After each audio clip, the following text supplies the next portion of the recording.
হিজরতের সময় আল্লাহর রাসূল মুহাম্মদ সাল্লাল্লাহু আলাইহি ওয়াসাল্লাম এবং তার প্রিয় সাহাবী আবু বকর রাদিয়াল্লাহ মক্কার কাছে সর গুহায় আশ্রয় নিলেন।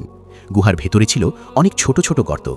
আবু বকর রাদিয়াল্লাহ নিজের কাপড় ছিঁড়ে এক এক করে সব গর্ত বন্ধ করতে লাগলেন, যেন কোনো বিষাক্ত প্রাণী বের হয়ে রাসূল সাল্লাল্লাহু আলাইহি ওয়াসাল্লামকে কষ্ট দিতে না পারে। শেষে একটি গর্ত বাকি রয়ে গেল। কাপড় না থাকায় তিনি নিজের পা দিয়ে গর্তটি শক্ত করে চেপে ধরলেন। এরপর প্রিয় নবী আবু বকর রাদিয়াল্লাহর কোলে মাথা রেখে ঘুমিয়ে পড়লেন।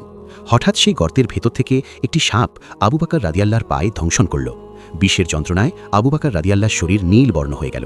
তীব্র ব্যথায় তার চোখ দিয়ে অশ্রু গড়িয়ে পড়তে লাগল। এক ফোঁটা অশ্রু রাসূলের পবিত্র গায়ে পড়তেই তিনি জেগে উঠলেন। সব ঘটনা শুনে রাসূল ধ্বংসনের স্থানে নিজের পবিত্র লালা লাগিয়ে দিলেন। সঙ্গে সঙ্গে আবু বকর রাদিয়াল্লাহ সম্পূর্ণ সুস্থ হয়ে গেলেন।